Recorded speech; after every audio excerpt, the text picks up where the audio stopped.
சூப்பரா சமைச்சு முடிச்சாச்சு. இனிமே தான் போய் விருந்தாளிங்களை கூட்டிட்டு வந்து நல்லா சாப்பிட வைக்கணும். இத மாதிரி விருந்து கொடுத்தா நிறைய புண்ணியன்னு நான் கேள்விப்பட்டிருக்கேன். இனிமே நானும் நிறைய புண்ணியம் சம்பாதிக்க போறேன். எல்லாத்தையும் ஒன்னா கூட்டிட்டு வரவே முடியாது, ஒவ்வொன்னா கூட்டிட்டு வந்து சாப்பிட வைக்கணும். சரி, நான் போய் அவங்கள கூட்டிட்டு வரேன். கேட்டியாடா கோபாலு, நாம எல்லாம் ஆளுங்களா இவன் கண்ணுக்கு தெரியல, விருந்தாளிங்களை கூட்டிட்டு வந்து சாப்பிட வைக்கிறானா. நம்மளுக்கெல்லாம் ஒரு வார்த்தை சொல்லியிருப்பானடா. இவனுக்கெல்லாம் நான் எவ்வளவு செஞ்சிருப்பேன். கொஞ்சமாவது நன்றி உணர்வு இருக்காடா இவனுக்கு? ஆமாண்டா சேகரே, நீ சொல்றது ரொம்ப கரெக்டு. அதனால அவன் கூப்பிடலன்னு நம்ம சாப்பிடாம விட்டுடலாமா?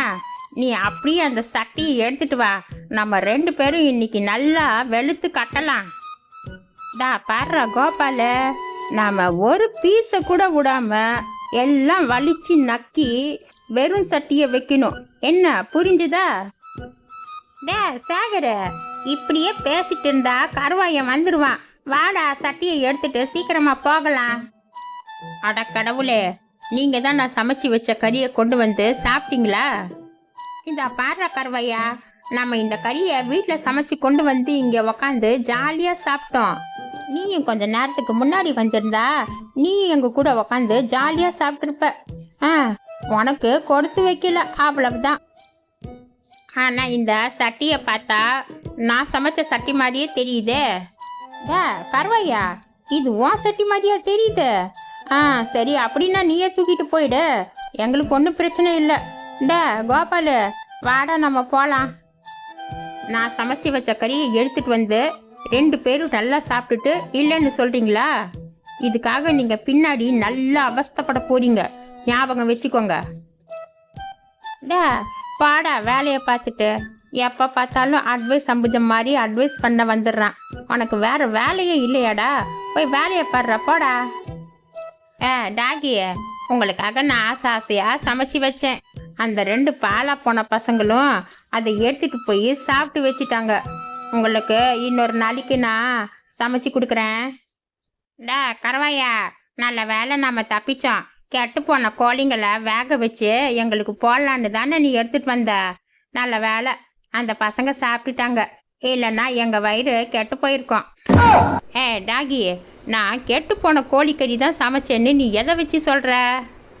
நான் தான் அந்த சட்டியை நல்லா மூந்து பார்த்தேனே, அதில் தான் கெட்டு போன வாடை அடிச்சுது.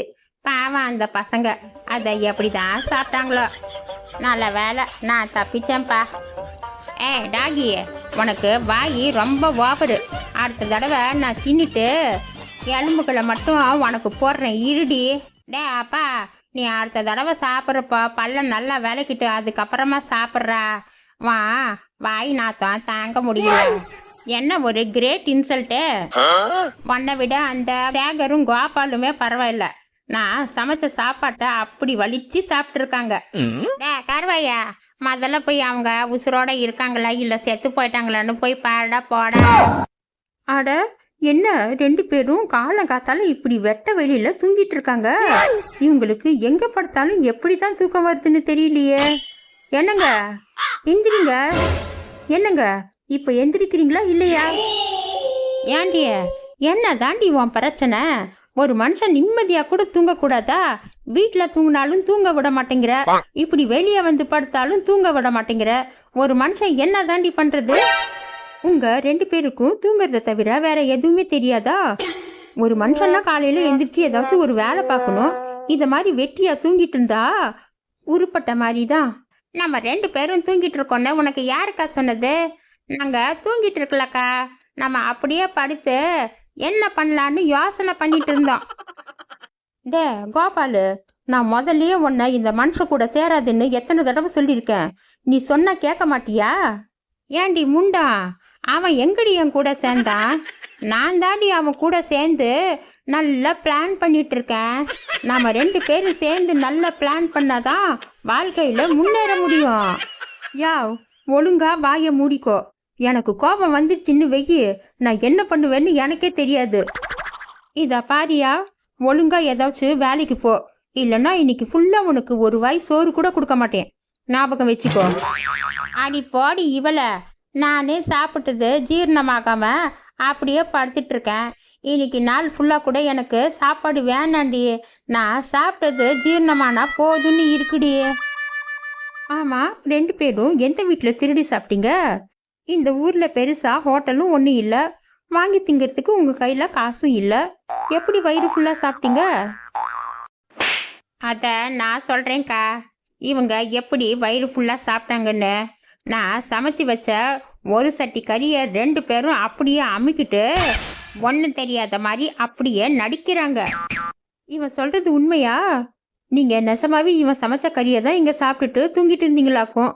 என்ன, உண்மையை ஒத்துக்கோங்க. இதை பாட்டி, நாங்கள் கறியை வயிறு ஃபுல்லாக சாப்பிட்டோம். ஆனால் இவன் சமைச்ச கறியை நாம் சாப்பிடல. நாம் கடையில் கறியை வாங்கி நல்லா சமைச்சு சாப்பிட்டோம். புரிஞ்சுக்கோ. அது சரி, காலையில் டீ வாங்குறதுக்கு கூட காசு இல்லை.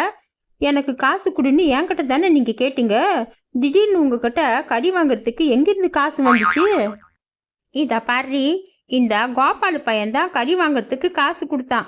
அதான் நம்ம சமைச்சு ரசிச்சு ருசிச்சு சாப்பிட்டோண்டியே. அப்படியா? கோபாலு, உங்க அம்மா உன்னை தான் தேடிட்டு இருந்தாங்க.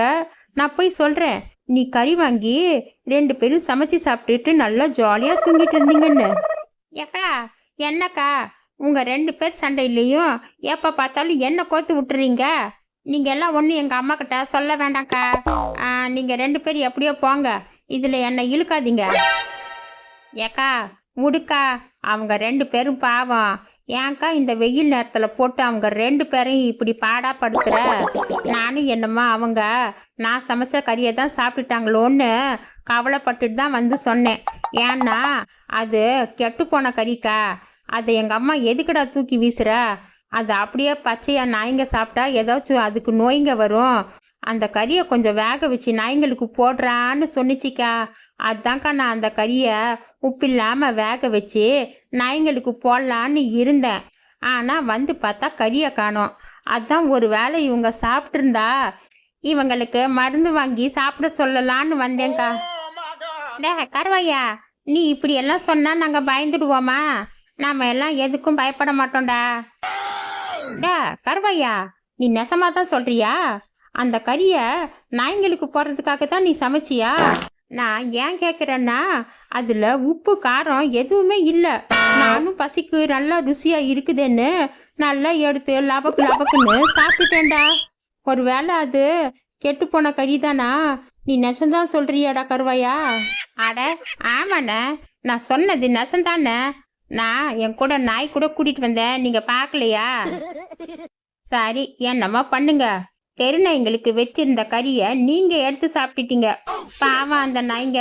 நாளைக்கு தான் ஏதாச்சும் அந்த நாய்ங்களுக்கு கறி சமைச்சு போடணும். சரிக்கா, நான் போயிட்டு வரேன். கடைசியில நாய்க்கு வச்சிருந்த சாப்பாடு கூட உடலை, அதையும் திருடி சாப்பிட்றீங்க. உங்களை எல்லாம் என்ன சொல்றதுன்னு எனக்கு தெரியல. நீங்க எல்லாம் திருந்துற ஜென்மமே கிடையாது, அது மட்டும் எனக்கு நல்லா தெரியுது. இத பாரு, என்ன அப்படி பார்க்காதடி. என்ன பார்த்தா உனக்கு கொஞ்சம் கூட பாவமாவே இல்லையா? அது அந்த சிக்கனை சாப்பிட்றப்போவே ஒரு மாதிரியா தான் இருந்துச்சு. ஆனாலும் பரவாயில்ல, உப்பு போட பையன் மறந்துட்டான்னு நினச்சி நானும் லபக்கு லபக்குன்னு சாப்பிட்டுட்டேன்டி. இப்போ எனக்கு எப்படியோ இருக்கு. தயவு செஞ்சு என்ன ஹாஸ்பிட்டலுக்கு கூட்டிகிட்டு போடியே. ஏக்கா, என்னையும் தம்பி மாதிரி நினச்சிக்கோக்கா. எனக்கும் உடம்பு என்னமோ பண்ணுது. தயவு செஞ்சு நீ போய் மெடிக்கல் ஷாப்பில் சொல்லி எங்களுக்கு மருந்து கொண்டாந்து கொடுக்கா, ப்ளீஸ்க்கா. இந்த பாருங்க, உங்களை எல்லாம் என்னால் திருத்தவே முடியாது. நீங்கள் இப்படியே இங்கே கிடந்து நல்லா கஷ்டப்படுங்க. நான் எல்லாம் உங்களுக்கு எந்த மருந்து மாத்திரையும் கொண்டாந்து கொடுக்க மாட்டேன். அதுதான் உங்களுக்கு சரியான தண்டனை. இப்படியே ஒரு 2-3 நாள் படுத்திட்டு இருங்க. அப்பாவது உங்களுக்கு புத்தி வருதான்னு பார்க்குறேன்.